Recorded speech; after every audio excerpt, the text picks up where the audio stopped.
Pues mira, es una institución de educación superior pública y como tal está cobijada por el artículo 3º constitucional en su fracción séptima, que señala que es una universidad autónoma.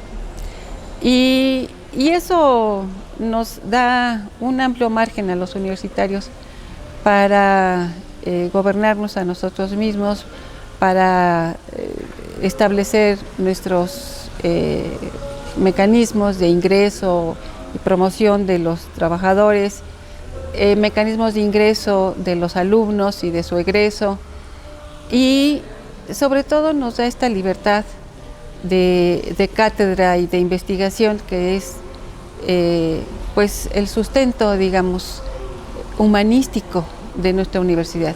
Tenemos una idea de universidad como tal, como una institución al servicio de los jóvenes que desean estudiar, que desean hacer de la educación un derecho efectivo, entrar, estudiar lo que ellos quieren y egresar como, no solamente como profesionistas bien preparados, sino también como ciudadanos, ¿no? Interesados en los problemas de su comunidad. Y la visión que ha prevalecido hasta ahora en la universidad es una visión empresarial. Al alumno, a la alumna no se les considera personas autónomas, libres, dignas, responsables, más bien son como los clientes, ¿no?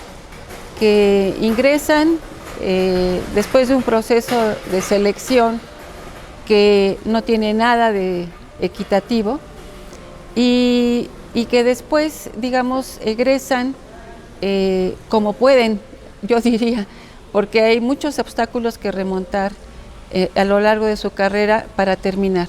El nivel de deserción es muy alto. Entonces, se ha conceptualizado al alumno, a la alumna como clientes y no como estas personas, y al profesor se le ha depreciado, se le ha disminuido a tal grado que el modelo educativo implementado justifica, digamos, la idea de conceptualizarlo como un facilitador, como si un profesor no tuviera nada sustancial e importante que comunicar al alumno. ¿Un facilitador de qué? Yo obviamente comparto la idea de la autonomía también en el marco de la adquisición de los conocimientos y de las habilidades, pero la autonomía que debe tener un estudiante para prepararse no tiene por qué ir en detrimento de la imagen del propio profesor y del investigador.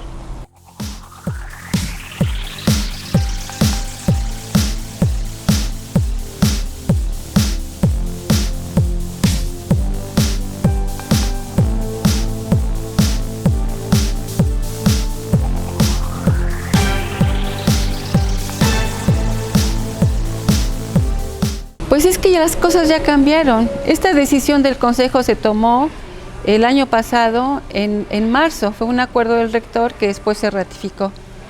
Y ahorita afortunadamente pues tenemos índices de vacunación pues muy aceptables. Por ejemplo, aquí en Puebla las personas de 18 y más pues ya se están vacunando, se empezaron a vacunar desde hace 2 semanas, creo. Y fíjate que la edad promedio para ingresar a la universidad en el nivel de licenciatura, claro, es de 18 años. Ya todos los profesores estamos vacunados, todo el personal administrativo está vacunado. Entonces, la verdad es que debiéramos ya estar discutiendo las formas del regreso a clases, porque no vas a encontrar, ¿no? Nadie, o yo no digo, la gran mayoría, no va a estar de acuerdo en que es mejor el sistema virtual que el presencial. No es cierto. Eso lo sabemos todos, estudiantes y profesores. Ayer tenía yo clase con mis alumnos de la maestría y les dije, ¿ustedes están contentos con este sistema? Y me sorprendió mucho porque como son jóvenes, tú dices, no, pues se les encanta todo lo virtual. No, todo el mundo dijo, no, nosotros quisiéramos tener clases presenciales. Entonces, deberíamos atender eso. Deberíamos ver, así como a nivel nacional, por municipio, ¿no? Ver cuál es el semáforo, en qué color está, tomar medidas para que regresemos a las clases presenciales. Yo estoy totalmente de acuerdo con que los niños no pueden seguir ahí en sus casas metidos viendo la iPad o lo que sea, el celular. No es posible. O sea, ¿por qué no ponernos a discutir y tomar decisiones que sean en beneficio de una educación, pues la que conocemos, la que ha obtenido buenos resultados, que es la presencial? Porque esto es un experimento y creo que por los primeros resultados no es el mejor, el de la enseñanza virtual. Entonces, yo sí creo que debemos regresar a las clases presenciales. Otra cosa son los chicos de prepa, de la media superior. Su edad de ingreso es de 15, la promedio. Entonces, parece que ya está aprobada esta vacuna para estas edades, pero todavía no se empieza a aplicar. Bueno, entonces tomemos por separado. Una cosa es la media superior, otra cosa es la licenciatura y el posgrado, y analicemos escuela por escuela, salón por salón. Lo podemos hacer y tratar de recuperar el tiempo, pues la verdad que sea.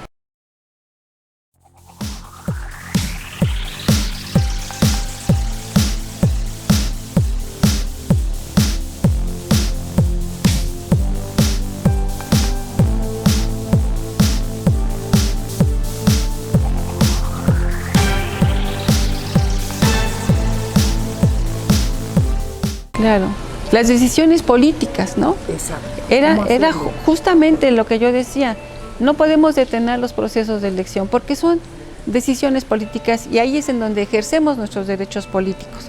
Ahora, en una situación como la que vivimos ahora, en que se insiste en que no podemos regresar, pues la verdad es que la politización a la que la universidad históricamente nos ha conducido, o sea, a nosotros la universidad nos ha formado como seres políticos, como sones politicones, ¿no? Entonces, eso no se ha perdido ahorita por la pandemia, eso se ha perdido hace décadas en la universidad. Yo diría que hay una especie como de propósito perverso de que al estudiante no se le introduzca en los problemas que atañen no solamente a la universidad, sino a la sociedad en general, al país, al mundo. Entonces, es como si quisieras tener al alumno en su capelo, ¿no? De sus años de descanso, digamos, del mundo real y pensar que no hay más que estudiar y prepararse y salir, etcétera. Yo creo que no. Y esta despolitización la estamos sufriendo ahorita, porque si no es por las redes, ¿cómo le llegas al universitario, al maestro y sobre todo al estudiante?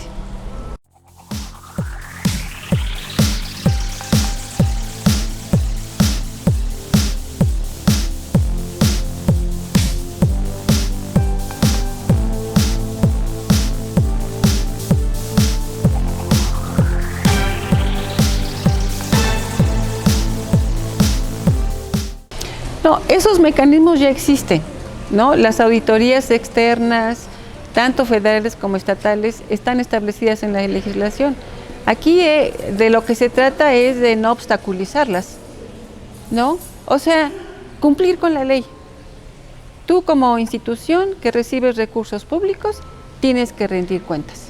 Y nadie se opone a eso, porque en eso no consiste la autonomía. La autonomía no es una extraterritorialidad. No, la autonomía es este derecho que tenemos como universitarios a autogobernarnos, autogestionarnos, etcétera. Sobre todo esta libertad de expresión que prevalezca en todos los ámbitos de la universidad, pero eso no nos exime de rendir cuentas. Entonces, si está establecida la legislación al respecto, pues cumplirla, ¿sí? Y no obstaculizarla. Eso es lo que nosotros tenemos que lograr, porque sí hay los mecanismos, tanto internos como externos, para rendir cuentas.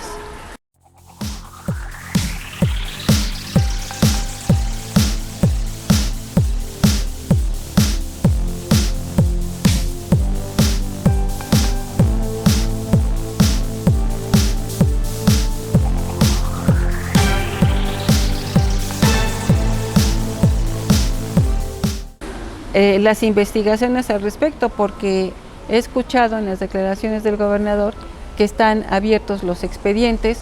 Pues lo que hay que hacer es pues seguir con las investigaciones. ¿Por qué? Pues porque esa es la obligación del Estado. O sea, tú no puedes pedirle al Estado que no haga su trabajo. Eso no lo puedes hacer. Ni tampoco el Estado te puede pedir como universidad que hagas lo que no corresponde a ti por ley, ¿sí? Entonces, hagámoslo. Eso es lo que hay que hacer. Propiciar la transparencia en el uso de los recursos. Y nadie, y yo menos que nadie, me voy a oponer.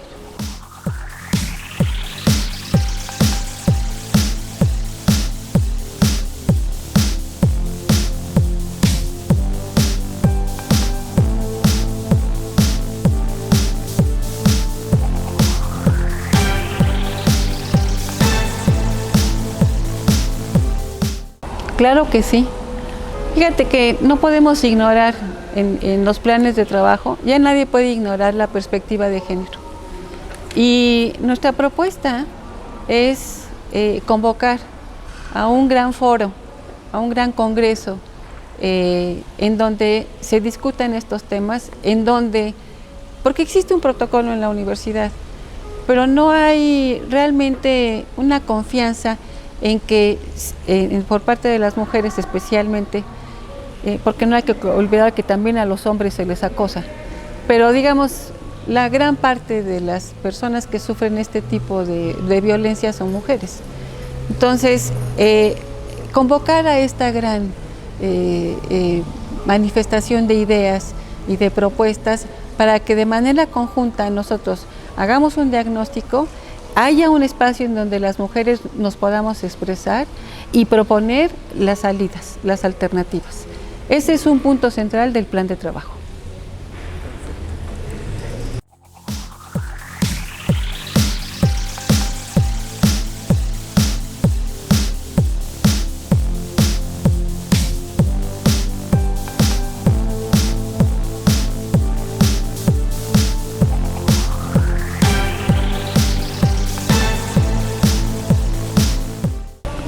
Fíjate que hay que hacerlo.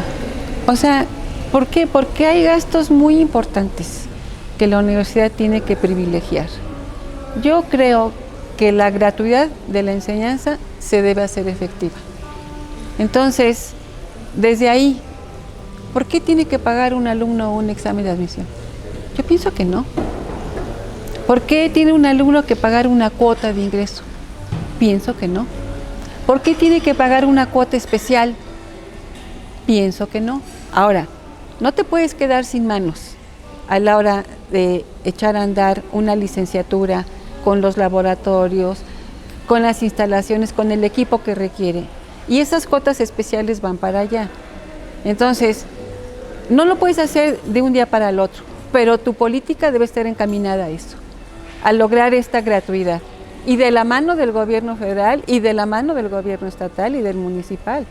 Porque se aprobó en la Ley General de Educación, en abril de este año, se aprobó este fondo para la gratuidad de la educación, o sea, hacer real la gratuidad de la enseñanza superior, porque además es obligatoria, así está en la ley.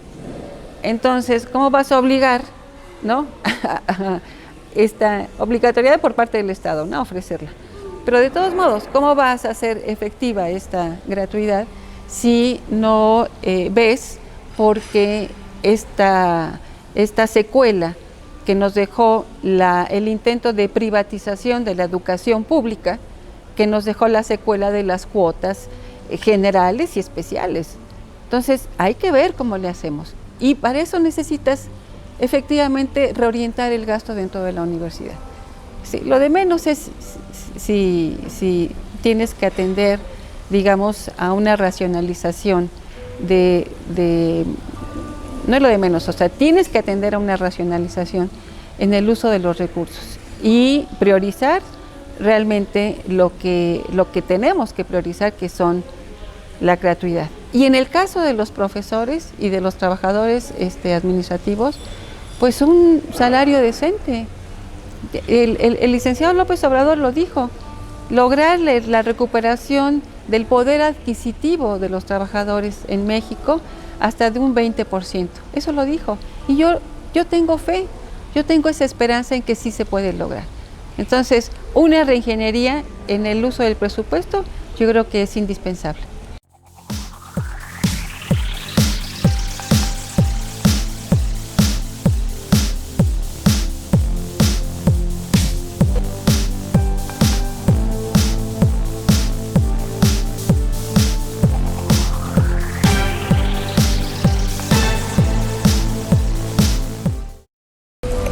Bueno, esa afortunadamente la tenemos garantizada por ley, porque está establecido en la ley este derecho de autogobernarnos. Ahora, ¿qué significa ejercer la autonomía? Para mí la autonomía es pluridimensional, ¿sí? O sea, en cada actividad que la universidad desarrolla está presente la autonomía. Mira, yo te quiero contar, ahora que pasó, que teníamos que los funcionarios y las autoridades presentar nuestra declaración patrimonial, la universidad decidió que todo mundo tenía que presentarla. Y yo discutí esto mucho con las personas que correspondía dentro de la universidad, porque no había sustento jurídico para que los administrativos y los profesores tuvieran que rendir una declaración. Por ley nos obliga a nosotros, la universidad, a nosotros, en ese entonces yo era la secretaria general, nos obliga como funcionarios y como autoridades a los directores de unidad académica, ¿sí? Y a todos los funcionarios obligaba la declaración, pero no a los compañeros, profesores y trabajadores.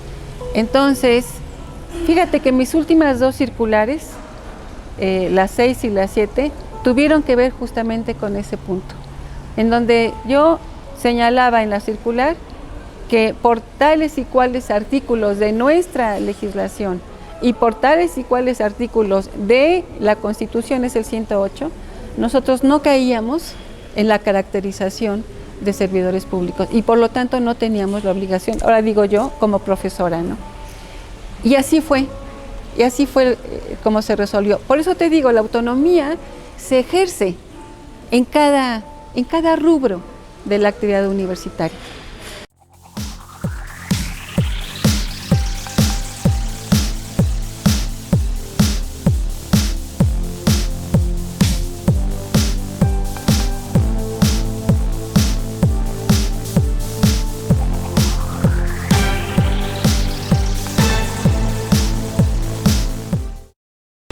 Mira, aunque esté en el papel que tú puedes acudir a la Defensoría de los Derechos Universitarios, que puedes acudir a otras instancias dentro de la universidad, como es el bufete jurídico, etcétera, aunque esté en el papel, si no se hace efectivo, si no se, se admite la queja, si no se hace la investigación, pues aunque esté en el papel. Entonces, lo que nosotros estamos pensando es en hacer efectivas lo que ya existe. El caso es que se haga, ¿no? Que se cumpla, ¿no? Con eso que ya está en el papel.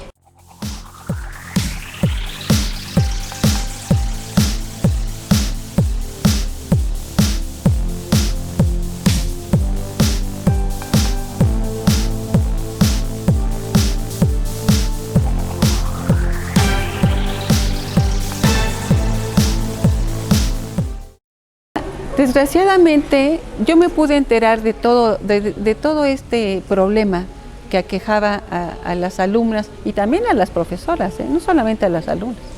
Claro, en su gran mayoría son alumnas. En las reuniones que teníamos con los compañeros que hicieron el paro. O sea, ¿qué pasó en el paro? No solamente era la exigencia al gobierno estatal para que atrapara a los responsables, sino que al interior de la universidad, en el momento que tú paras la universidad, pues afloran todos los problemas. Todos los problemas que había dentro de la universidad.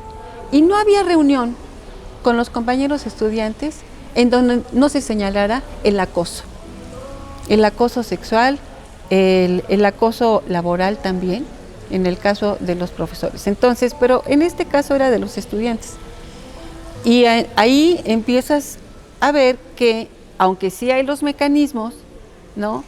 Pues estos no están desahogando los problemas, porque no había reunión en donde no se señalara. Y claro, había escuelas en las que se daba más que en otras, ¿no? Y la verdad me enfrenté con una realidad muy dura, ¿no? Pues eso te permite también, cuando estás ocupando un cargo de esa envergadura, te permite también darte cuenta de que ahí donde tú estás, que yo estoy en el Instituto de Ciencias Sociales y Humanidades, pues esas cosas no se dan, o sea, difícilmente se dan, pero te das cuenta de que en otros lados pareciera el pan de cada día, ¿no? Entonces eso no puede ser, eso no puede ser.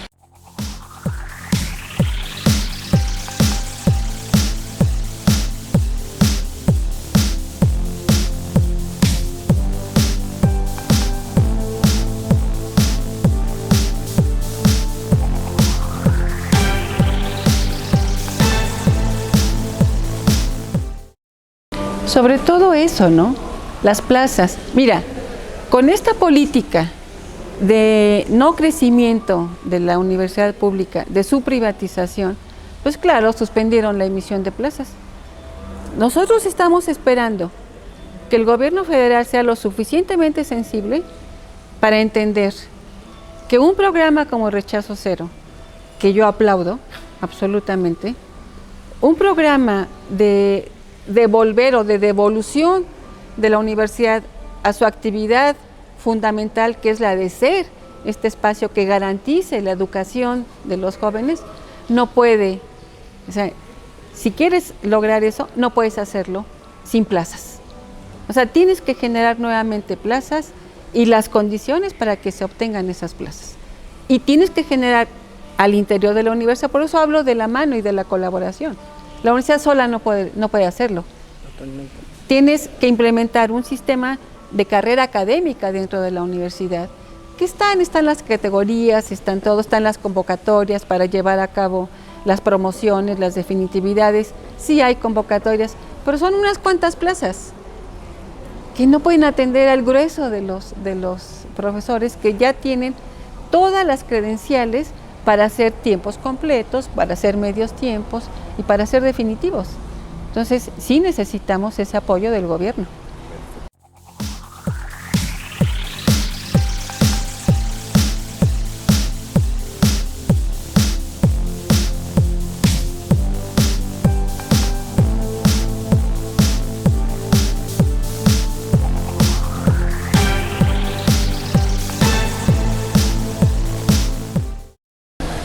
Bueno, en el caso de las unidades académicas, pues todas tienen, digamos, la misma estructura. O sea, tienes un consejo de unidad académica, que es la máxima autoridad dentro de la unidad, tienes un director o directora de unidad, que es la máxima autoridad personal, y hay un conjunto de facultades y funciones que desempeña cada una de estas autoridades.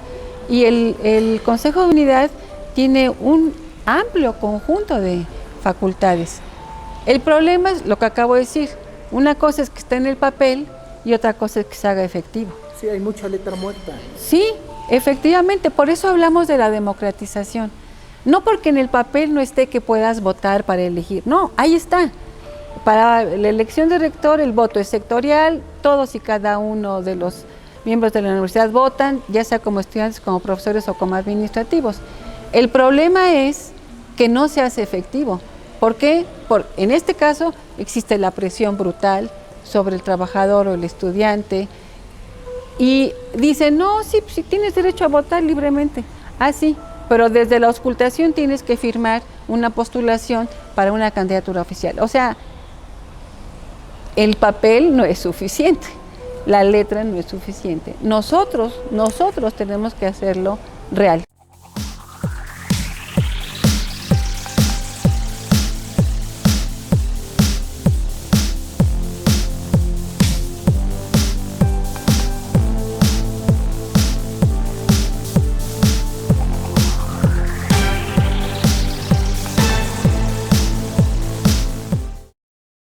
¿sí? O sea, retomar ese papel de líder, ¿no? De líder de la universidad, en este caso pública, claro. Pues yo creo que es retomando el control de lo que debió ser siempre la universidad, digamos, una universidad que se interesaba no solamente por su desarrollo, este aumento brutal, yo diría, de la oferta educativa, tratando de ajustarse al mercado laboral y a las peticiones de la necesidad de conseguir un trabajo para nuestros egresados, pero que atendía más que nada a necesidades, digamos, estrechas, ¿no?, de mercado laboral. Y olvidamos, ¿no?, hace muchos años que olvidamos cómo insertarnos en las problemáticas sociales, culturales, ambientales, ¿no?, que nos plantea el desarrollo actual y cómo contribuir a ese desarrollo y ese bienestar de los ciudadanos, ¿no?, con esta aportación que la universidad puede hacer. Poner en el centro de las investigaciones de la propia universidad, de lo que se enseña, o sea, de la docencia de esta universidad, estos problemas, ¿no? Sin olvidar que la enseñanza en una disciplina debe ser lo básico. O sea, tú te puedes asomar, ¿no?, a los problemas complejos que son los que nos plantea una sociedad como la nuestra, siempre y cuando estés formado en una disciplina y bien formado. Entonces, sí es muy importante asomarse a estos problemas, pero sí con una formación férrea, una formación sólida en todas las disciplinas que cultivamos en la universidad. Y si nosotros logramos eso, podremos incursionar de manera adecuada, que decir, con sabiduría, con capacidad, con conocimiento, ¿no?, en los problemas más complejos.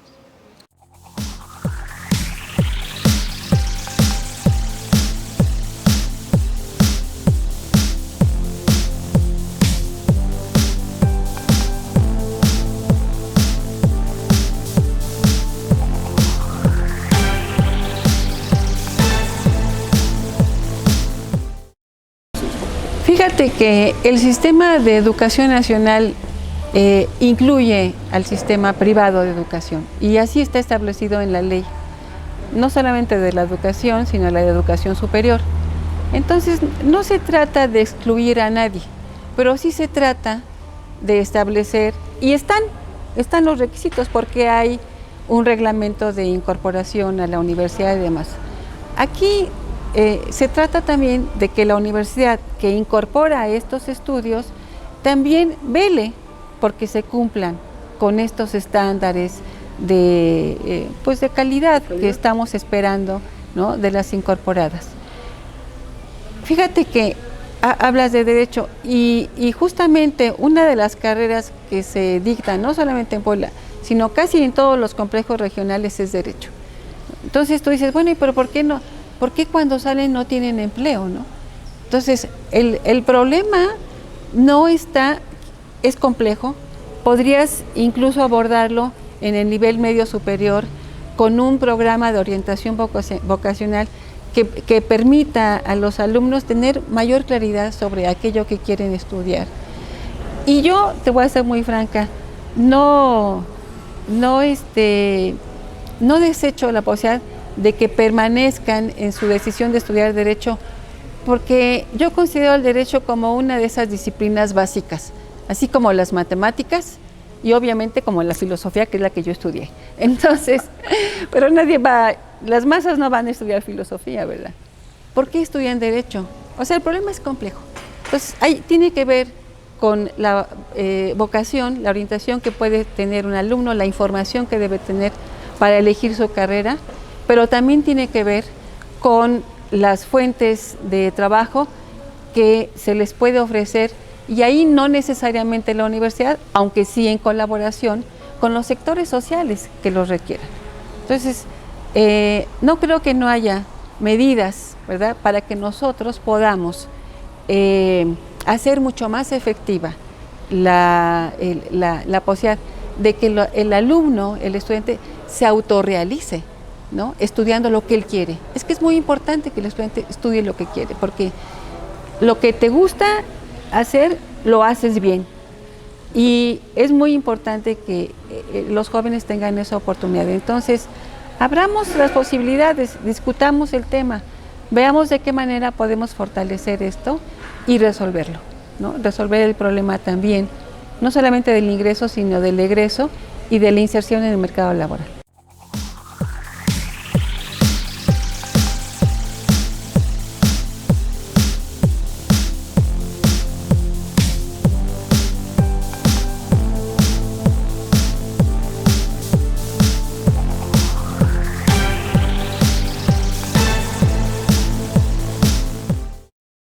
Hace un momento lo mencionaste, cómo llegar con el mensaje a los compañeros universitarios, ¿no?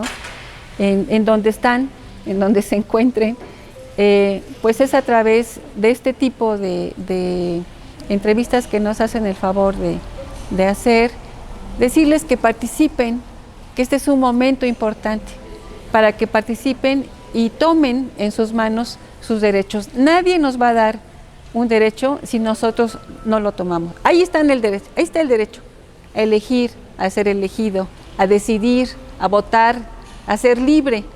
O sea, tenemos todos esos, pero nadie nos los va a dar en la mano, los tenemos que tomar. Entonces yo los invito a participar y a ejercer sus derechos.